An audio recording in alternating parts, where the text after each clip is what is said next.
Здравейте, аз съм Петко, а това е Рацио. Днес темата ни е за ваксини. Една от темите, за които винаги сме се колебаели дали да правиме предавания. Но от нещата, които сме се страхували да докоснем с 3-метрова пръчка и една от основните причини част от нас да изпитаме едно съмнително морално и интелектуално превъзходство на част от съгражданите ни. Във всеки случай, темата е актуална повече от всякога, особено в светлината на вече не толкова новия коронавирус, който някакси превърна проспериращата ни, устремно вървяща към една хипстърска утопия цивилизация в едно постутопично реалити, в което едновременно виждаме стоическата си способност да се изправяме голи с голи гърди срещу смъртта и едновременно с това виждаме и неспособността ни да дишаме през милиметър плат. Сега тук ясно е, че имаме два начина, по които да се справим. Едното е с много дисциплина, а другото е чрез вакцинация. Първото, така очевидно ни е трудно, тъй като колективно явно сме на 5. А за второто, то е почти сигурно, но пък има и много страхове, свързани с ваксините. Сега тези страхове не са чак толкова нови, но така, всичко започва, може би, наистина истински и перфектната буря се случва през 90-те години, като началото е дадено от човешкия екскремент Андрю Уейкфилд, който през 98 година, между другото годината, в която стартира Google, в медицинското списание Lancet публикува изследване, в което установява връзка между ваксините и аутизма. Сега това, разбира се, предизвиква много научната общност, която започва да прави стотици изследвания, за да изследва тези ефекти и не открива нищо и до ден днешен. Въпреки това, изцепката на Андрю и до ден днешен оттеква сред обществото и предизвиква екзистенциален страх в много родители. Но предлагам първо да направим една крачка назад и нека да разгледаме кои са основните заболявания, които ваксините предотвратяват. Започваме с дифтерия. Дифтерията е заболяване на горните дихателни пътища и е със смъртност при деца под 5 години близо 20% и това е третата водеща причина за преждевременна смърт в началото на 20 век. Днес имаме ваксина, тя се нарича ДТК и е включена в задължителния имунизационен календар. След това имаме тетанус. През 2017 убива близо 40 000 души, е фатална при приблизително 11% от случаите. Коклюш, силно заразна бактериална болест, която предизвиква кашлица, която може да продължи над 100 дни и води до хоспитализация на близо половината от децата. Имаме полиомиелит, небезизвестния, който днес болните от полио са може би най-голямата инвалидизирана група в света. Така болестта се считаше за елиминирана до съвсем скоро в западния свят, когато отново се появиха инфекции сред невакцинираното население. Имаме дребната шарка, която убива 2,6 милиона души през 80-та година, 545 хиляди през 90-та и 70 хиляди през 2013-та. Счита се, че ако темпът на вакцинация продължи, болестта ще бъде елиминирана до няколко години. И разбира се, имаме хепатит Б, който причинява цироза и рак при 25% от хроничните случаи. Имаме и други заболявания. Имаме рубеола, холера, туберкулоза, варицела, японски енцефалит и разбира се грип. Така по груба оценка за последните между 2000 и 2016 година близо 20 милиона деца са били спасени благодарение на ваксините. Или това са около 3 милиона дечица годишно. Това са 3 милиона доктори, учители, родители и хора. Сега знаем колко поляризираща е темата за ваксините и онези от вас, които са убедени в тяхната безопасност и очевидна необходимост, често пъти са склонни да гледат на онези, които се съмняват с известно предубеждение, дори с известно презрение. Много обичаме да използваме доста лекомислено термина антиваксър, който считам, че е малко неправилен, тъй като той показва една много радикална позиция, която повечето хора не споделят. Това са предимно хора, които изцяло отричат ваксините поради религиозни, етични или психологически причини и е много трудно те да бъдат убедени. Но по-голямата част от хората са всъщност хора, които имат известни съмнения и тревоги относно ваксините. И това са именно онези, 1/3 от българското население, което според изследване на Евростат имат опасения относно употребата и безопасността на ваксините. Това отново не са антиваксери. Термин, който е идеологически натоварен и по никакъв начин не описва хората, за които говорим.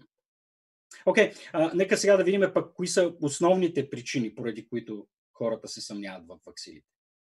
Така имаме първо изобилие от анекдотна информация за случаи за сериозни странични ефекти, заболявания или смърт в следствие на ваксина. Имаме принципно недоверие към фармацевтичните компании, имаме недоверие към науката и разбира се недоверие към правителствата и институциите. Сега, аз в нито едно от тези не виждам причина да наречем човек, който вярва в горните неща, идиот. По всяка вероятност, всеки един от нас вярва в поне две от току-що изброените неща. Нека видим примерно случая с анекдотите, които така сигурно съществуват. Изчислено е, че така статистиката показва, че така, много сериозни странични ефекти възникват в случая около 1 към 1 милион. И за да поставим нещата в контекст, нека кажем следното. Смърт при падане 1 към 111. Удар от светкавица 1 към 180 хиляди. Около 1000 пъти по-вероятно е да се отдавим, отколкото да станем жертва на страничен ефект от вакцинация.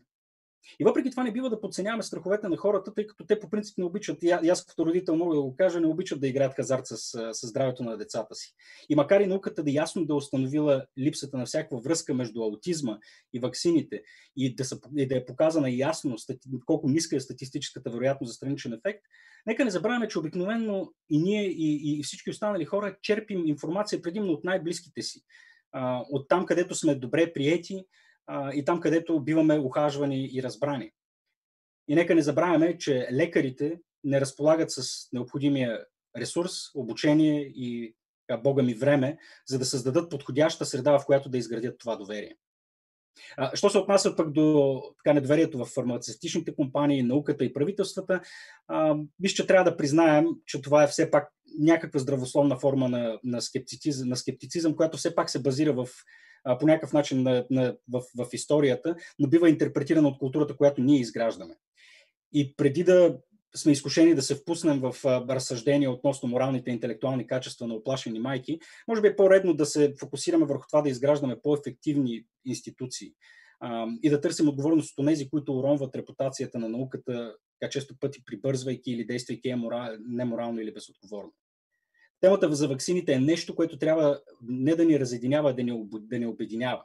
Защото щом има хора, които се съмняват в най-силното оръжие, с което разполагаме за борба срещу някои от заболяванията, това означава, че ние всички трябва да се обединим, за да направим нужното, за да осигурим на институциите и на лекарите възможност те да адресират проблема така, както те могат да го правят най-добре. И разбира се, да направим така, че най-чувствителната част от населението ни, нашите родители и ние като родители да се чувстваме спокойни. Днес имаме много специален гост, Beate Kampmann.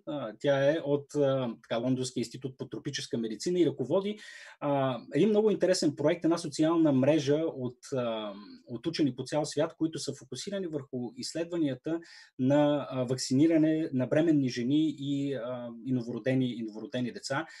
Днес ще разговаряме с Беата за един много специфичен вид вакцинации. И надявам се на много от вас да е интересно, тъй като темата е изключително важна, пък била и тя леко нишова. Сега ще превключа на английски, за да посрещна Beate. Beate, hello, can you hear me? Yes, I can hear you. Good evening.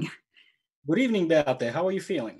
I am very well, and thank you for inviting me. And hello and good evening to all the listeners. I'm delighted to be part of this session and tell you more about vaccines in pregnancy. We are extremely grateful for you being our guest tonight, because you, as a person who is dealing with vaccines right now, you are probably extremely busy. So thank you very much for your time and for doing all this effort to actually help us with an important cause. Is that right? Absolutely. Vaccines have saved more lives than any other public health intervention except for clean water. So there can be no question that they have really contributed to making this world a healthier place. All right. So let's talk more about vaccines. Now, I understand you have like a short presentation, a quick talk that you will give us. Mm-hmm. And so later I'll on, share my we'll screen. Yeah. Okay, great. Yes. Go ahead. You have the floor, Beate. Thank you. I will share my screen, and I'm delighted to be here. Hang on, let me just make sure I've got everything right. Can you see my screen? Yes. Yes. Okay. Yes, so good evening, everybody. And again, thank you very much for inviting me to this special topic. And vaccines are very much in discussion at the moment. Only yesterday, the third result of a COVID vaccine was announced. And while we're not rushing to give any of these to pregnant women at the moment, we can discuss later on whether that might be an option. But for now, I would like to introduce you to a subject that I have been researching for quite some time. I'm a pediatrician and researcher and professor of pediatric infectious diseases in London, but I also work in West Africa, where I direct the vaccine research at the MRC unit in the Gambia. So I've seen, both in high and low income settings, the power of vaccines, and I direct the vaccine center at the London School. The banner is behind me. So what I've brought to you today is to try and talk you through why vaccination in pregnancy is a good idea. It's not even a new idea. What underlies the biological concepts around vaccination in pregnancy? I'd like to give you some examples which are already implemented. The thing that's most on people's mind is the question of safety around vaccines in general, but in pregnant women in particular, and how we can involve the population who is supposed to be getting the vaccine into accepting these interventions. And then there'll be plenty of time for your questions, and I very much look forward to those. So just to set the scene, the reason why we are interested in immunizing women in pregnancy is because we still have far too many newborn babies die. And this is particularly the case in Africa and in resource-poor settings. So you can see here on the graph, on the death per 1,000 live births, Africa scores really high. And every year we have 2.6 million global neonatal deaths, and 1 million of those occur even on the day of birth. Not all of them, maybe a third, are related to infectious diseases, and quite a few can be prevented potentially by vaccination. So intervening early in the life course is the key to guarantee the survival of the newborns and also to reach the Sustainable Development Goal and the mortality targets. So why would we want to protect babies at this early time in life? Because they are in a particular, what we call a window of vulnerability.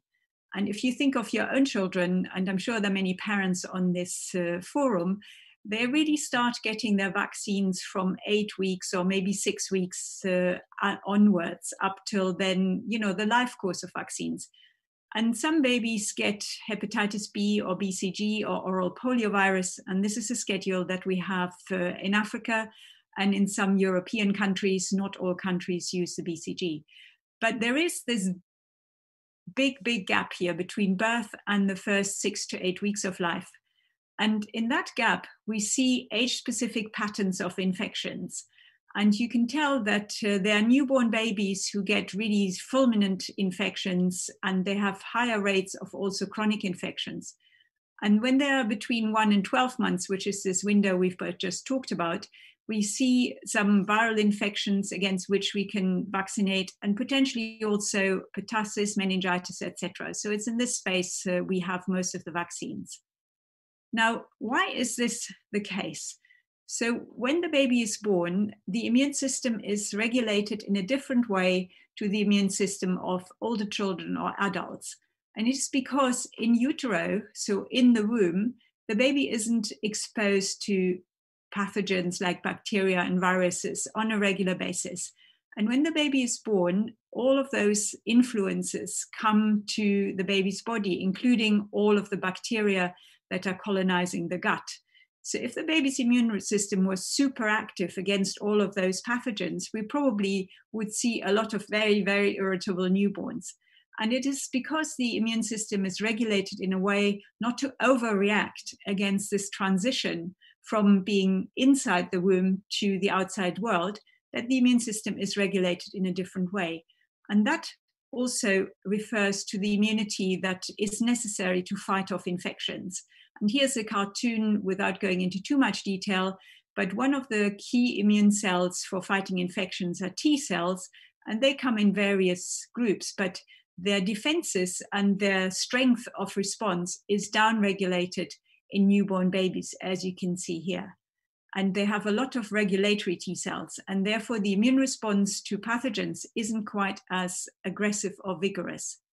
And this is where maternal antibody comes in, because the babies still need some protection. And the gift of nature is really to bring antibody from the mother to the baby.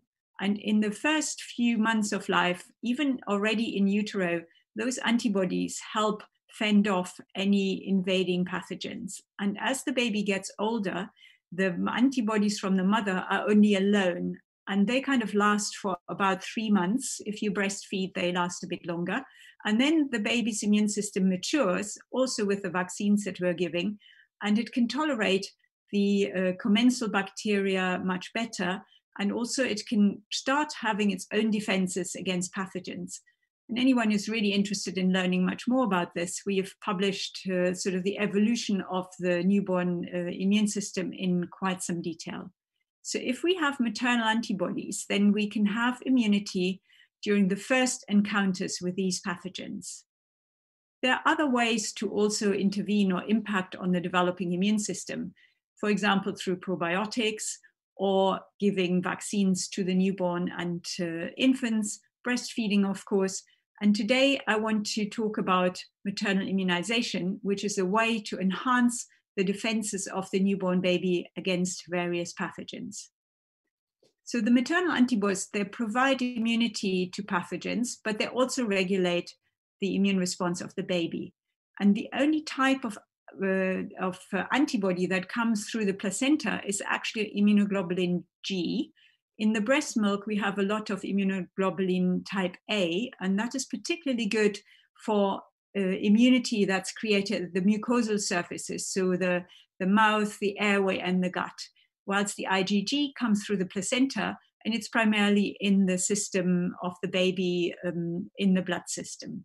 And both of these help to develop the immune system of the baby and also to develop tolerance against allergens, especially that's been seen in babies who are breastfed. They have much less issues with allergy. So how does this all work? So during pregnancy, and any of us, we have antibody in our bodies that has been, accumulated through natural infection and through vaccination. And through this wonderful organ called the placenta, it can be transferred to the baby in utero and up to the time of birth. And I'll give you a bit more detail about that. So if we give a vaccine, we can enhance specific antibody that can then preferentially be transferred through the placenta. And, we would be picking diseases to vaccinate against that either affect the pregnant woman or are very dangerous for the newborn baby.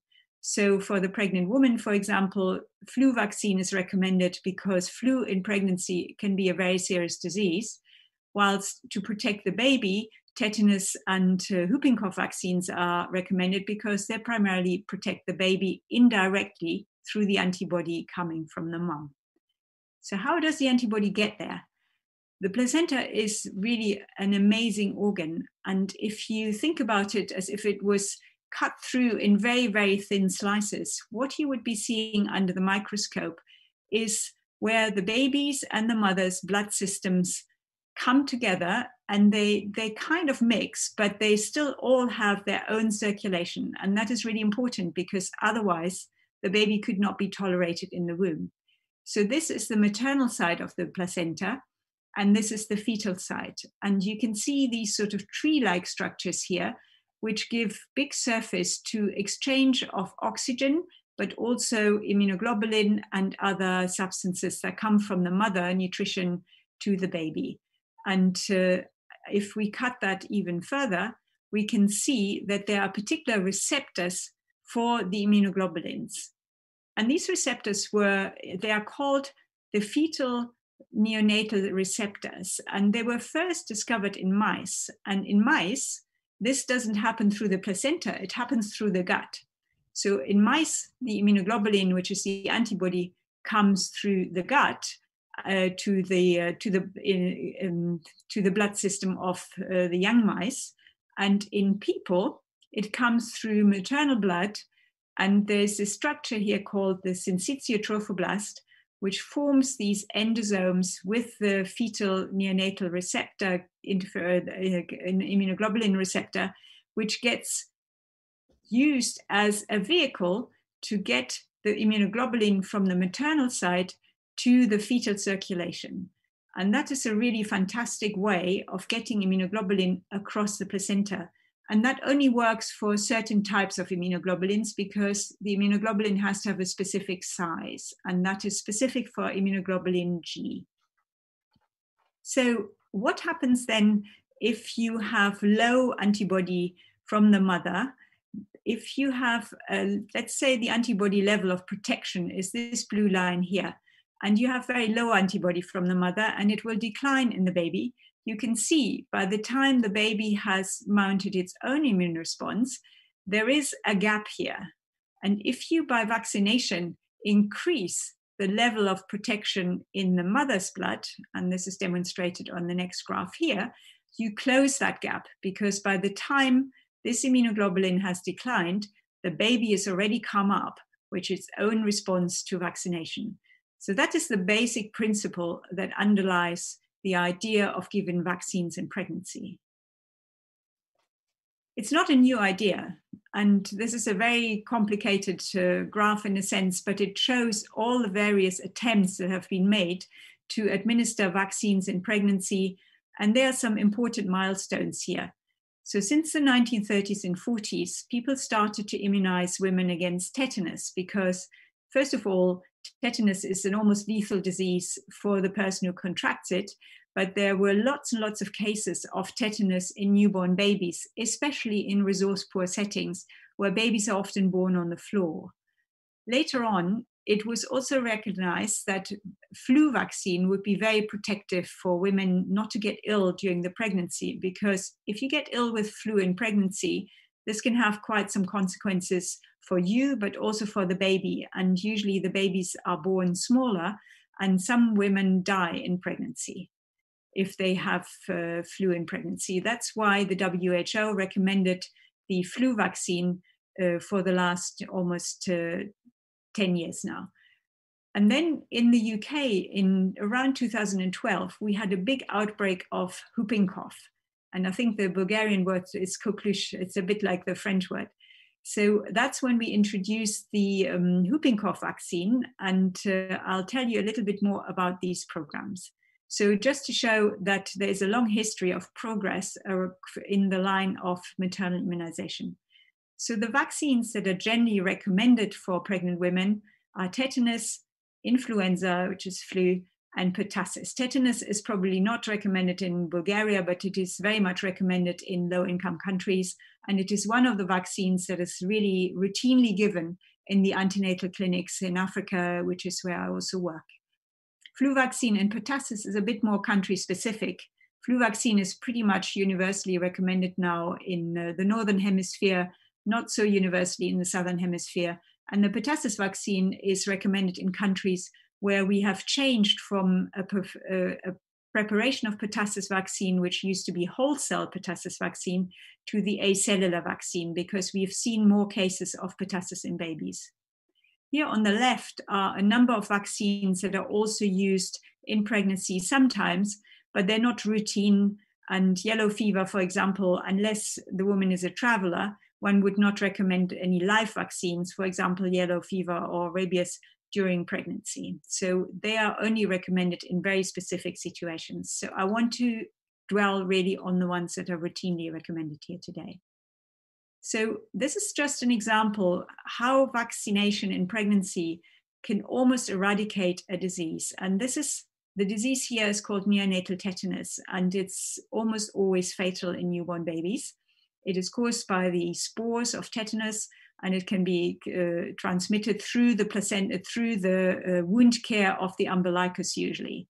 So there used to be, here it starts in 1980, there used to be lots and lots of cases of tetanus in the world. And then finally, the tetanus, 2 doses of tetanus were recommended to be given during pregnancy since the 1980s. And on this line, you see how the uptake has increased, and we're roughly between 70 and 80%, and how the cases of tetanus have declined in the years. And we could get to almost zero if everybody had their tetanus vaccine. So the good thing is, for tetanus, we know exactly how much antibody is needed to avoid the disease, and there is a titer of IgG antibodies. So if we get through the vaccination of the pregnant women to a high titer, then that protective antibody is passed over the placenta to the newborn baby, and the newborn baby will not get neonatal tetanus. So that's a really good example of how powerful pregnancy vaccination can be. here you go, 85% reduction in neonatal deaths occurred during the last 18 years, just because of the tetanus vaccination program. So talking about the whooping cough, I've already mentioned that we had an issue with whooping cough in the UK, and particularly if you see here this blue line in babies, because whooping cough can be very severe in newborn babies because they get these big coughing spasms and sometimes they stop breathing. And we had cases of neonatal whooping cough in 2012, and you could see there was all of a sudden a big spike. And that's probably because we changed from the wholesale to the acellular whooping cough vaccine. And here again, we used to see some little babies with whooping cough, but more the older ones. And it was because they hadn't yet produced their own immunity. But here there was this big spike, and we had babies who died from whooping cough around 2012. And this was the reason why the country introduced a temporary program of pertussis vaccination in pregnant women in September 2012. And this, you can see here, had a massive effect. So this was the line of the kids dying from, cases of whooping cough in babies under 3 months before the program was introduced. This is when the program was introduced, and you can see it's gone right down. And we hardly see any cases of neonatal whooping cough just now.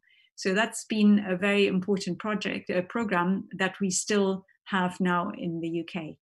So, of course, everybody is concerned about the safety of any drugs or vaccines in pregnancy.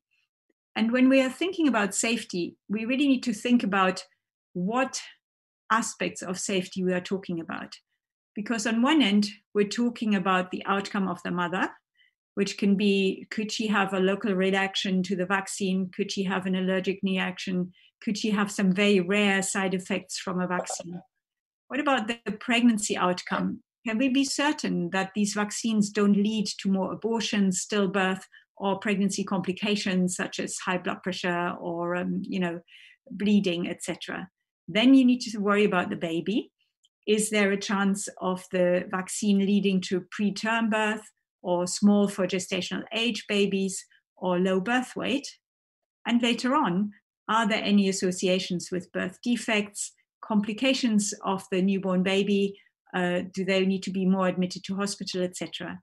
And all of those things belong to the safety assessments that we have to carry out if we're using vaccines in pregnancy, because we are now talking about the continuum between the pregnant woman and the infant that is born, so the maternal fetal unit.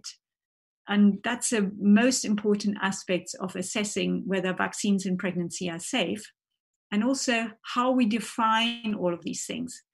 Because, a stillbirth can be defined in various ways. At what age does it occur? A pregnancy complication can be defined by people in very different ways. And if we want to compare what happens without the vaccine as opposed to what happens with the vaccine, we have to have very clear definitions.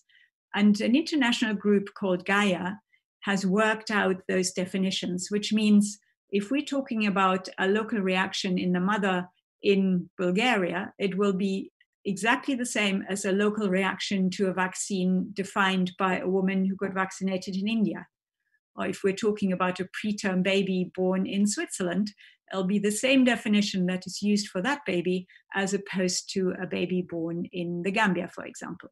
So quite a lot of work has gone into standardizing these safety definitions. And that has been an important part of reassuring people that vaccine safety is taken very, very seriously in pregnancy. And I just want to show you a few data on how that's been assessed. For example, for whooping cough, people have done very comprehensive reviews of data from over 345,000 people. There were safety studies covering more than 150,000 women vaccinated. And reassuringly, there was no significantly increased risk of recognized maternal conditions or of adverse events in babies born to vaccinated women. So that's a really important piece of information, because it's a huge undertaking to review all of that. And it's really reassuring. And the other thing is that the transplacental transfer of the antibody works really well. and it's effective against disease in young infants above 90%, so very good protection. And there doesn't appear to be an impact on the vaccine responses to the vaccines that the babies then get. So that's the example for whooping cough. We've also looked at this for the flu vaccine, because the flu vaccine doesn't work equally well each year, and people sometimes say they don't want to take it because they got the flu nevertheless. And the flu virus mutates a lot, so every year there has to be a newly designed flu vaccines. But we have done studies, so this is a result from Nepal, where people have looked after vaccination, and there were no safety concerns, but there was positive impact on birth weight, which meant the women who didn't get flu in pregnancy and who were vaccinated against it had bigger babies than the ones who got flu. And the overall efficacy was not great, but it still protected a significant number of women. And the main question was, were there any side effects? So again, people have gone to look at all of these various papers from quite a few years ago, with quite a lot of people included, 74,000, 10,000, seasonal data from 144,000 unvaccinated versus 74. So, and what these data show, that there's no increase in adverse events in the mother or the baby in response to the flu vaccine. So again, it's very reassuring to see that the safety assessments have been taken seriously. And it's not just a case of, oh, let's just give the vaccine and hope for the best. So you can have a great vaccine, but if people don't feel confident in taking it, it's not going to have any impact either for the person or for the public health system in which these vaccines are given. Therefore, it's really important to bring on board the people who have to take up the vaccines. And in this case, if we're talking about vaccines in pregnancy, that has to be the pregnant women. And over the years, I think it has changed a bit from, we just do what the doctors tell us, to we want to be partners in that discussion, and we want to be fully informed, and we want to be included in the discussion. And that is happening more and more. And to the point where people feel the women need to be involved in critically also in establishing the guidelines. And we cannot see them just as vulnerable people who are subject to coercion and undue influence. They play a very important part in the acceptance of vaccines for themselves, but later on also for their children. And we have done some work in the hospital where I work in the UK, where we've asked women for their opinion. And we did a survey in the hospital, and we asked them if they knew about the flu vaccine and the whooping cough vaccine. And here are my wonderful research midwives who did most of this work. And women thought that quite a few were not aware of these vaccinations. They felt that the information was a bit limited and not necessarily the level of information or the type of information that they were very keen on. There were quite some misconceptions about how vaccines work and how the baby is protected. But very much we felt the women wanted to know more, and we asked them how best we could get the information to them. And there were the information that comes from healthcare professionals seems to be absolutely crucial. And in the context of vaccines in pregnancy, it is really the information that comes from midwives and information that people look up. And we want to make sure that they look up solid information and not walk around in echo chambers of anti-vax movements. So we created an app because women said they found the leaflets a bit boring. And we made an app that tells the woman about her journey through the pregnancy, all the background about maternal antibodies, which vaccines they should have, and how the immune system works in the context of vaccination. And we made this freely available, and this app is still up and running, and anyone who's interested can download it. It also gives a personal reminder of when the vaccines are due for both the woman and the baby. What has happened sort of internationally, because we were not the only people working in this space, is that people have started looking at the ethics of women not being included in clinical trials for vaccines, because what happens often is that the vaccine trials are done, but nobody wants to include pregnant women because they're considered a particularly vulnerable group. And yet, some of these vaccines might be really, really very important for pregnant women. So this group of people from that was funded by the Wellcome Trust and formed this team called the Prevent Group, got together with bioethicists, experts from maternal and fetal medicine, public health, and vaccine research. And they produced quite some good documents which actually show how you can assess the risk and the benefit and whether you should be advocating for a certain vaccine in a certain condition. And the things that they're sort of thought about, which I think make a great deal of sense, is first of all, how likely is the infection to occur in the mother or the baby? Is this going to be an infection that could be transmitted to the baby, for example, as we've seen with HIV, for example, or we see with group E strep? What is the probability and the severity of harms associated with such an infection? Is it a mild infection? Is it a very serious infection that might sway whether people will be happy to take a vaccine or not? For example, Ebola was particularly severe in pregnant women. So pregnant women should definitely have been included in the Ebola vaccine trials. It didn't happen at the time, but things have moved on a bit. We also need to know that the vaccine will work, because there's no point giving a vaccine if the antibody titers don't go high enough to go across the placenta. And we need to know about the safety and reactogenicity of the vaccine so that the woman doesn't feel the vaccine has caused her harm. We also need to think about, is there something else we can do that doesn't require a vaccine? Is there any therapeutic intervention that could be done instead of a vaccination? And is there an alternative treatment available? And if we apply this kind of framework of thinking, then we can actually screen in and out vaccines that should or should not necessarily be applied or tested in pregnant women.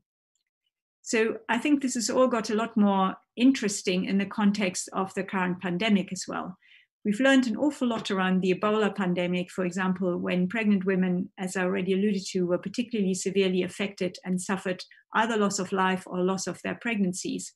And the group from Prevent has come up with some guidance around the use of vaccines in emergencies or for emerging infectious diseases. That did not address, however, the inclusion of women who are lactating, because if you breastfeed, you're also passing on antibodies. So those are additional considerations. So what about the clinical implications at the times of the pandemic, for example, with COVID just now? And we can discuss this. So my group set up this Immunizing Pregnant Women and Infants Network, which is an international network of people working in over 50 countries, looking at biological and implementation challenges for vaccines in pregnancies. And you can find more detail on our website here. We want to drive the science around the understanding of the placental antibody and how it might interfere with the newborn's immune system, but also how vaccines can be implemented in public health systems for pregnancies, and also speak to women and social scientists and anyone who's engaged in that, public health personnel as well, to make sure that neonatal and maternal vaccines can be implemented. And with that, I think I round off, and I thank my team in the UK and in Africa, and also in particular all the pregnant women who have and their families who have participated in our research. And here's some pictures from our clinics in the UK and also in West Africa, where I'll be back on Friday. Thank you, and happy to take your questions. Thank you very much, Beate, for this fairly comprehensive review. Now, certainly we do have a lot of very specific questions when it comes to vaccinations in pregnancy. But if you allow me, I would like to ask a couple of more general questions in the beginning, just to take them out of the way. Now, obviously, you're working a lot in the developing world. Now, I did mention in my introduction initially, about the fears around vaccinations, about the anti-vax movement, and what is causing it, and how it affects the current vaccination rates. Now, what is your observation? Is this phenomenon more prevalent in the developing world, or is it more of a symptom of a developed society? Yeah, so it's when it comes to skepticism. Sure. Yeah. Absolutely. So, to be honest, I have yet to see a person not wanting a vaccine in Africa, because people still see the diseases at first hand, right? So we have vaccines against pneumonia, against meningitis, against a whole bunch of diseases that people experience on a daily basis. And that really rums home to people that vaccines are saving lives. And we've seen it in our own setting. Even in the UK, we had outbreaks of measles in the last few years because of the anti-vax movement. And all of a sudden, we had children in hospital again with measles. I've been a pediatrician for over 20 years, and I have seen measles in a refugee camp in Bosnia, but I haven't seen much measles in the UK or in Germany. But all of a sudden we're seeing it. And it's because what's called herd immunity has dropped down dramatically. And now the uptake has started to come back up again, because they've seen at first, face value, what it does if we don't vaccinate. So I don't want to say there's no hesitancy around vaccines in developing countries, but the reasons are different. And the reasons are primarily a mistrust of the system in which the vaccines are given. There is a sort of, annoyance with vaccines, for example, running out. I mean, the logistics of supplying vaccines in clinics. Many people don't actually complete a course of vaccination. I mean, babies need to get like 3 doses of the same vaccine. People sometimes give up after the second because every time they go, the vaccine isn't there, etc. And sometimes there have been rumors, and there have been rumors around, the vaccine is given to sterilize the women. That was a big rumor around the tetanus vaccine in Nigeria. There were lots and lots of rumors around the polio vaccine. So I'm not saying, I think it's a worldwide phenomenon, but it is a phenomenon for different reasons. And in the high-income countries, I think it's driven primarily by a rejection of following, some state recommended protocol, or, a reluctance to engage with figures of authority. It's sort of an expression of freedom, which is odd. Exactly. It's an odd way to express your freedom. The freedom should be from infectious diseases, not from an intervention that could be life-saving. But that's what we're here to discuss. Great, yeah. Now, during your talk, you said something very interesting. That researchers are usually hesitant to include pregnant women in their studies. Now, it's been in the public sphere quite a lot, and we've spoken with doctors before around this phenomenon about, in general, that medicine as we know it is based on research primarily done on men. So, how big of an issue is that, would you say? Yeah, so I think now, it used to be research was primarily done on men in order to not have to deal with the pregnancy issues. Now that we have very easily accessible and interpretable pregnancy tests, I think a lot more women are also included in research. But in order to get a product, be it a drug or a vaccine, licensed, you need to show safety data. And if you give a vaccine in pregnancy, you have a longer follow-up time, and you have more safety signals from just the natural evolution of pregnancy. So the easiest way to do a vaccine study is to do it in perfectly healthy people between the age of 18 and 55. Their immune systems will work, they don't have too many diseases. It's before they get old. You start when they can consent to the studies, of course.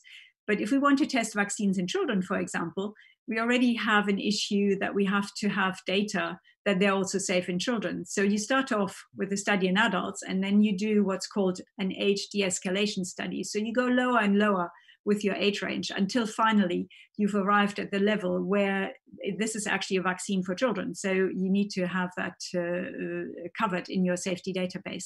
And with the pregnant women, it used to be that there was like a clause of excluding pregnant women from trials. That has been changed because of all the work that we've done. They're now not automatically excluded, but you still have to have a good rationale why they should be included. And you have to put in place the safety registers. And if you don't know much about the background of pregnancy complications, let's say in Africa or so, it would be very difficult to show that the vaccine hasn't, or to convince people that the vaccine wasn't part of causing the complications. So you always have to have a control group. Right. All right, and historically, it's been interesting also to see that most of the things that we know about the human body is based on studies done on men, and now we are only recently finding out that women's bodies don't necessarily react the same way to certain diseases and to certain treatments as well, right? So I don't know if this tendency has now changed. Yeah, I think we have to say, I think that has definitely changed. I think people have finally realized that there are some differences between men and women, and we need to include both. Yeah. Very good. Very good. Okay, now moving on to the specifics. Now, when we speak about the vaccines themselves, when it comes to vaccinating pregnant women, are we using different formulations here, or we are using the same vaccines that are used on? Yeah. So what we need to say is that usually vaccines that contain live attenuated organisms are not given in pregnancy because there's a very small, very remote risk of the pathogen like replicating. For example, smallpox vaccine shouldn't really be given to a pregnant woman. So when it comes to the preparation, you don't need to make specific vaccines for pregnant women if they are already in the normal circulation. For example, the tetanus vaccine that is given in pregnancy, it's the same tetanus vaccine that's given everywhere in the world. The whooping cough vaccine, we ended up with a combination of not just giving whooping cough, but also diphtheria and tetanus, because the companies had made the triple combinations. So women got the other two antigens as well. And sometimes they said, well, I signed up to get the vaccine against whooping cough. Why are you also giving me tetanus and diphtheria? So I think we need to be very clear about that. And there are some companies now that are thinking about just making a whooping cough vaccine for pregnancy. But also, we're looking at some vaccines which will only be given to pregnant women, for example, against group E streptococcus or against a viral infection called RSV. And they would be vaccines which would be made specifically in pregnancy. But if there is a general indication for the vaccine given to babies, etc., as well, there's no need to make specific formulations. It's the same deal. Right. Okay, now we have a question here around cesarean section. Now, we do know that more and more often women are choosing this way of, this method of delivering a baby. Now, the question is, now that we know that babies delivered through cesarean section are more vulnerable to early life infections, do they need these kind of vaccines more than the normally born children? Well, I think they would need them as much as anyone because, the transfer of the antibody, whether you're born by cesarean section or you're born by vaginal delivery, is virtually the same, because by the time you get into labor or you get born, if it's a normal term pregnancy of 40 weeks, the amount that has reached a baby would be the same already. If you're born prematurely, that's a different story, because the time that the antibody had to get to that baby would be less. So premature babies definitely have less protection, and they would for sure need these interventions. But I don't think there's need for a different schedule for babies that are born by cesarean section. Right. We have a question about timing. Now, what is the best timing for applying vaccines during pregnancy, and does it depend on the different type of vaccine that we are applying? Yeah, so that's a very important question. So people are reluctant to give any vaccines in the first trimester, because the first trimester, the first 3 months of pregnancy are the ones most associated with spontaneous abortions. And people don't want to give vaccines a bad name, because they have nothing to do with the abortion. It's just a miscarriage, right? It's not even an abortion, it's a miscarriage. And so if you, let's say and people will always have a tendency to want to find a reason why something might have gone wrong. And if there's a very high rate of miscarriage in the first 3 months, then people would avoid that window giving the vaccine then. So the whooping cough vaccine is given in the second and third trimester. And the flu vaccine, because it's a seasonal infection, can be given at any stage, depending on when the flu season starts. But people generally try and avoid the first trimester. Now that you mentioned the flu vaccine, a lady here is asking, she's actually questioning her doctor, who obviously said that to her. So is it true that a regular flu vaccine can actually reduce immunity to other kind of infectious diseases? That's rubbish. Well, her doctor said that. All right. Yeah. Yeah, that's something to be concerned of. Okay, what about autoimmune diseases? Will it be appropriate to vaccinate mothers suffering from an autoimmune disease? Yeah. So there are two answers to that. With an autoimmune disease, the immune system doesn't usually function quite in the same way. And often people with autoimmune diseases also have some immunosuppressive medication.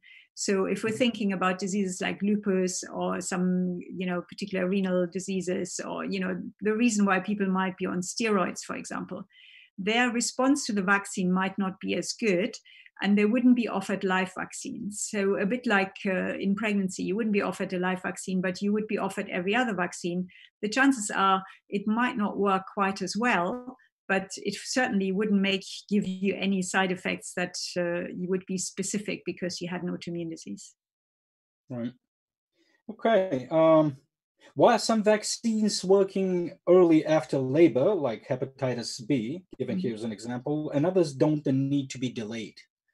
Yeah, so the reason why the hepatitis vaccine is given early is because there's a risk of transmitting the hepatitis virus to the newborn baby, literally the moment the baby is born, especially with breastfeeding and through the secretions that are around during the time of labor, etc. So you want to protect that baby as quickly as possible. And that's why the hepatitis B vaccine is usually given as a double whammy if the mother is known to have hepatitis B. You give literally an infusion or a injection with antibody against hepatitis B at the day of birth, and then you start the vaccination straight away so that the baby can acquire their own immunity as quickly as possible. And again, similar to the antibody that comes through the placenta, the antibody, which is passive antibody, will decline, but at the same time, it will close the window to the baby having its own immune responses. And newborn babies respond quite well to hepatitis, but they need several doses as well. So you start off at birth. Mm-hmm. Okay, there's a statement here being made that it is often seen this misconception that pregnant women are in some way immunocompromised. So can you a little bit elaborate more on that to address this misconception? Is that true? Well, it's a bit the wrong terminology. I mean, their immune systems are regulated in a slightly different way because essentially what we have growing in us is a half a foreign body, right? So, there's one half that comes from the mother and the other half that comes from the father. And unless they're identical twins, which there wouldn't be, there will always be biological substances that will be causing rejection, if you want. So right. if the immune system was very, what we call overactivated or pro-inflammatory, the potential for rejection of the fetus would be quite high. In order to tolerate the fetus, the mother's immune system is regulated in a slightly different way, and it's more what we call anti-inflammatory. So it's just a tolerance. It's a more tolerant. I think if we called it a more tolerant immune system, it would be better rather than saying immunocompromised. It's not really immunocompromised. It's just differently regulated to preserve the pregnancy. Okay. Now, the issue of breastfeeding. Now, it's obviously very important for the young child. Can you elaborate on that as well? Sure. So in breast milk, first of all, the consistency of breast milk is ideally adapted to the gut of the newborn baby because the bacteria get gently, introduced into the gut, and it's the bacteria that are also with the woman, and it's the bifidobacteria and it's certain lactobacilli that get colonizing the gut, and that makes for a healthy gut environment. But the breast milk also has IgA antibody, and that sort of helps the integrity of the mucosa in both the airway and the gut. So overall, the immune system of the baby matures in a different way with breastfeeding compared to bottle feeding, which is why the babies have less allergies, they have less eczema, they have less infectious diseases in the first few months because the antibody still hangs around also for several months. So it's highly recommended. I mean, just state the obvious here. Yeah. Right. Breast is best. Okay. Right. I'm going to quote you on that. Okay. In case of immunization during the pregnancy, for how long are babies protected? So if the mother's antibody reaches on the other side, the decline, what we call the half-life. So if you say there's 100 milligrams of antibody in the baby at birth, by 3 months of age, there'll be about 50 milligrams. So there's a gradual decline of the level. So it will last something between 3 and 6 months, depending on the level we started with and on the quality of that antibody as well. Right. Okay. Now, obviously, I'm not going to ask you to solve the world here, but we are obviously saying a bunch of factors that are making it so that people mistrust government, mistrust their institutions, mistrust their doctors, and it's obvious for most of the people who had to have this conversation with a close person who is skeptical about vaccines. Now, how do you approach that? It's more of a personal question, but I'm asking about tactics here, or how do you have a conversation around that? Yeah, so I'm a pediatrician, and it's not rare that we have to have these conversations, because we have people who come into the hospital or the clinic who say, well, my child is not vaccinated. So and they can be very set in their ways, and it's usually a concern around the safety. It's a concern around vaccine ingredients. And we have just made some short animation clips to show people in a very simple way what is in vaccines and what's not in vaccines. And sometimes it helps to put things into perspective, because people think, there's tons of aluminium in vaccines, for example, when actually aluminium is the most common element in the world. And just what is in a baby's bottle is more than anything that will get given in the vaccine throughout the course. So you need to kind of, give some facts. And you need to also take people's concerns seriously. You don't just say, oh, well, you're wrong.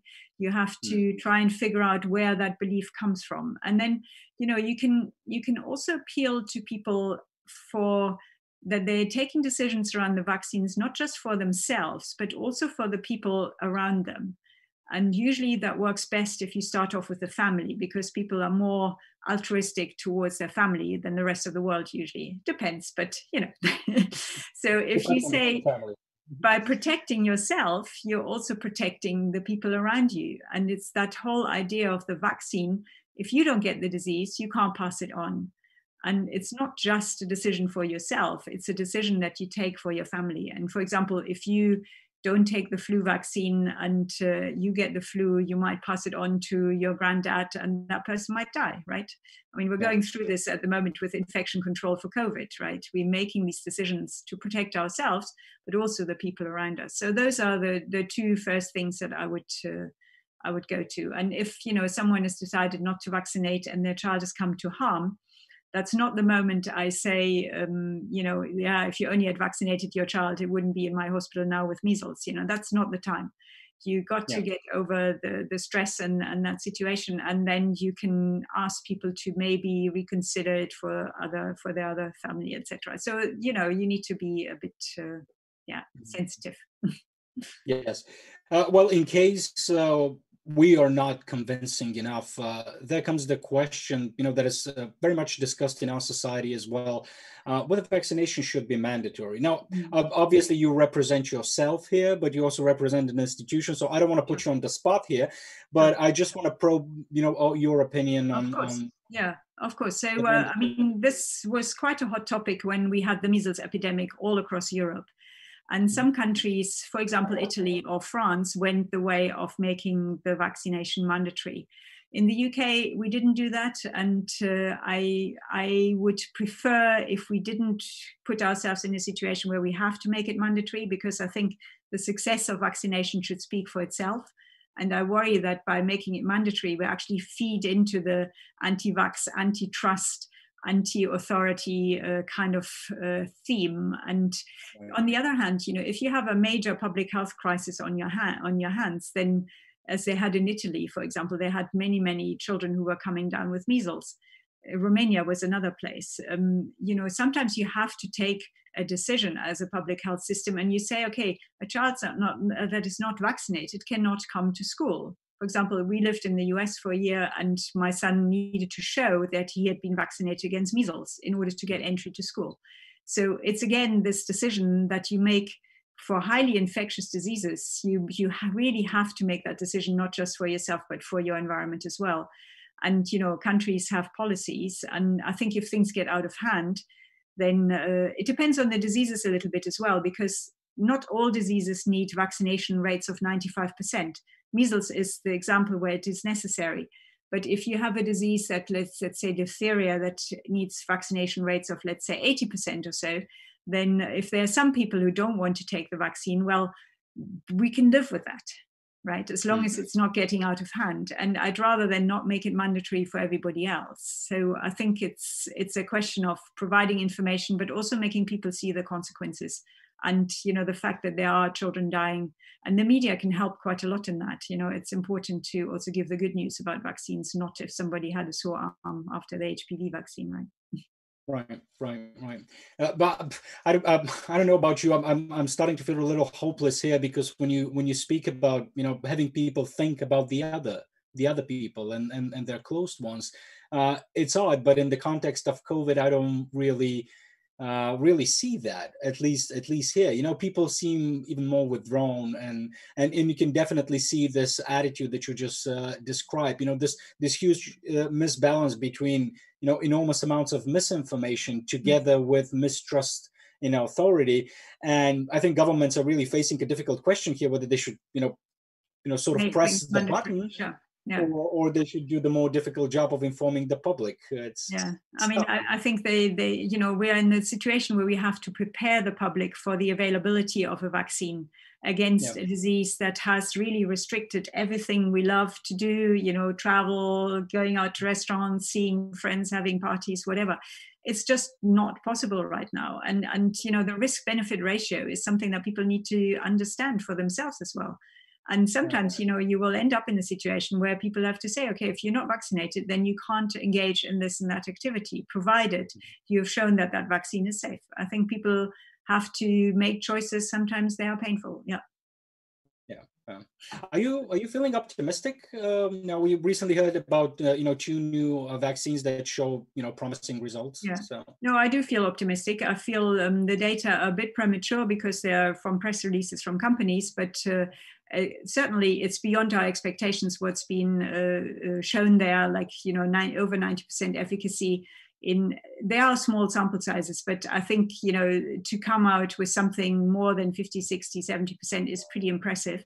It gives me confidence into this technology that's being used there, because these are data from these RNA vaccines, which we have never seen before. And RNA vaccines have not been licensed, and that's, as a scientist, I find it's probably a revolution in the way that we can make vaccines in the future if this all holds up. There are still lots of open questions. I mean, we've seen the data that we've seen show that there's protection from infection, but we don't know if there's protection from transmission right now.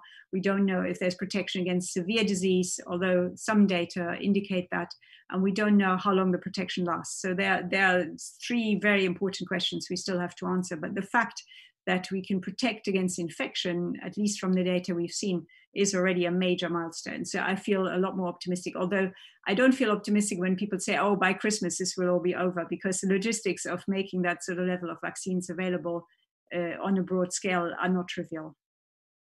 Yes, so if we can just quickly elaborate on that. I'm going to hold you for 5 more minutes. I know you're very busy, but if you could just quickly elaborate first on this RNA new technology that we're actually using, and what are actually the logistical difficulties that we are talking about. Sure. Here. So as you probably know, most vaccines in the past have been designed on either making a weakened form of the virus or bacterium, or taking a bit of the sugar coat or the protein and put that into some formulation that as an inactivated vaccine that gets injected.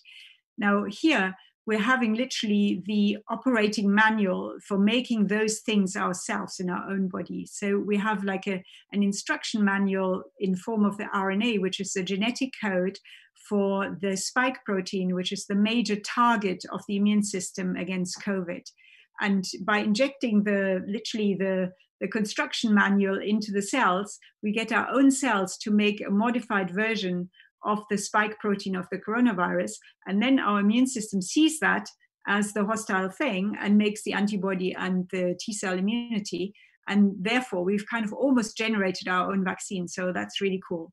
The problem is that the RNA strip that is injected has to be coated in usually a lipid, but it's also quite unstable. That's the reason why it has to be frozen at fairly low temperatures. And, we don't have freezers that go down to -70 or -80 degrees out there in the community. So we have to think about ways that either we get all those freezers out there, or we have to do a little bit more development on these vaccines to make sure that we can store them in a better way so that they can be given en masse across the community. So those are the logistics challenges. Also, they need 2 injections, and we only have the capacity to make vaccines for about 2 billion people in the world by the end of 2021.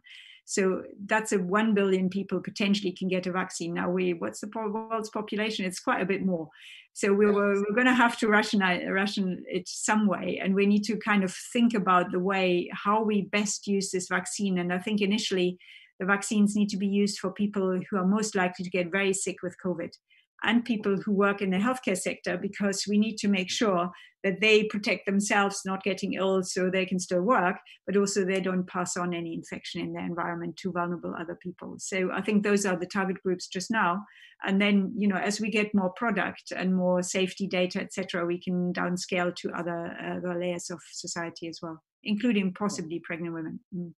Right. Now, if this 95% success rate as advertised by these companies is proven correct, would you say that this will actually seal the RNA technology as the future of vaccination? Is this what's actually giving it this high success rate? That's pretty good. I mean, the yellow fever vaccines, measles vaccines, so the vaccines that are based on live constructs, attenuated bacteria or viruses, they have equal efficacy. But, vaccines that are conjugated vaccines, I mean, we expect a good vaccine to have over 90% efficacy, but there are vaccines, for example, against malaria, which might only have a 50% efficacy, right? Vaccines against HIV we haven't yet made that have any efficacy at all. So there, even if you had efficacy of, let's say, 30% for a vaccine against TB or so, you could do away with 30% of the world's population with TB. Would be great, protect the. I mean, it's all a question of the scale of the disease that you're seeing as well. Right. All right. Well, Beate, I really want to thank you for all the time that you have given us. It's been a privilege talking with you, and I'm certainly grateful for the work that you and your colleagues are doing, for the benefit of all of us. So I wish you all the best in your work. Lots of luck and lots of health. Course. Thank you very much. So thank you very much for this. The vaccines are only as good as the people who take them. So we're all in this together, whether we make them or we take them, but we need to do it together. Thank you very much. Thank you very much, Beate. All the best to the listeners. Thank you. Have a good evening, Beate. You too. Thank you. Bye-bye. Thank you. Добре, дами и господа, това беше нашият разговор с Beate Kampmann. Надявам се, че сте научили нещо ново и това по някакъв начин ще провокира допълнителен интерес да се заровите в темата с ваксините. Една от препоръките, които също бих могъл да направя към вас е не само да се фокусираме толкова върху фактите, а някакси да се опитаме дали чрез някакъв непосредствен опит или търсейки някакви ресурси, наистина да се опитаме да намерим правилния начин как да говорим с най-близките си хора, с приятелите си, и с широката общественост по темата за ваксините. Ясно е, че проблема е доста сложен, има страшно много фактори включени в него, но със сигурност един от проблемите, които ние не решаваме като общество в момента и всъщност не адресираме и като индивиди, е нашата собствена способност да комуникираме идеите си, да го правим по начин, който е спокоен, който е уважителен и с разбиране на различната гледна точка. Това е така като мой призив. Аз лично съм си го взел за собствена задачка също да поработя малко върху това. Но да се върнем към така по-нормалните неща, да видим какво предстои в програмата на Рацио за следващия месец. Предстои нощта на учените на 27 ноември. Отново ще направим виртуална среща с двама страхотни учени. Ще си говорим за динозаври и с ДНК. Ние традиционно участваме в проекта Нощ на учените и се надяваме, че и вие ще се присъедините към нас на 27 ноември. отново темата е ДНК и динозаври. Какво друго имаме? Разбира се, в момента сме фокусирани върху онлайн съдържание, може да слушате различни разговори с учени или разговори, които ние водим помежду си в различните ни подкаст формати. Ако още не сте открили какво е подкаста, това е начин да проведем един спокоен, дълъг разговор по избрана от нас тема, без прекъсване за реклами. И така че може да проверите нашите 4 вече различни формата. Интералия, където си говорим малко повече за култура. Седмичното ни издание с Никола Кереков, където говорим за най-интересните неща в областта на науката. И разбира се, серията Vox Nihili, където разглеждаме пресечните точки между технологията, науката и етиката и философията. Отново, онлайн форматите ни, както виждате, Рацио онлайн е нещо, върху което сме фокусирани в момента. Стараем се да го правим всеки вторник, така че на 15 декември предстои следващото ни издание, това е непосредствено след нощта на учените. С Богом полио ще си говорим и за цвета на патогените и ще си поговорим малко и за кетчуп. Отново часът е 8 часа, надявам се, че мястото няма да е това и че това е последния път, в който правя нещо подобно в различни стаи в собствения ми апартамент. Надявам се, че следващия път ще се намираме в малко по-приятна обстановка. Иначе, отново на сайта ни Racio.bg може да откриете всичко, което сме правили до сега. Видеа, подкасти, имаме си чудесен магазин, в който може да си купите най-различни готини работи. Следвайте ни в социалните мрежи. И ако пък ви харесва това, което правим и популяризацията на науката е вашето нещо, може да използвате нас, да се опитаме да го правим добре, като ни подкрепите в сайта patreon.com/Racio.bg. Мисля, че това беше всичко от мен за тази вечер. Какво да ви пожелая? Естествено, желая ви здраве, желая ви спокойствие, гледайте не само физическото си здраве, а и менталното си такова. Бога ми, всички знаем, 2020 не е лесна година, приближаваме нейния край. Вероятно на 15 декември ще видим на кое точно издание ще се изпратим както подобава. Така ще изритаме малко тази година да си замине и да я посрещаме с малко повече надежди. Във всеки случай, благодаря ви, че отново бяхте с мен тази вечер и се надявам да се видим и следващия път. Чао!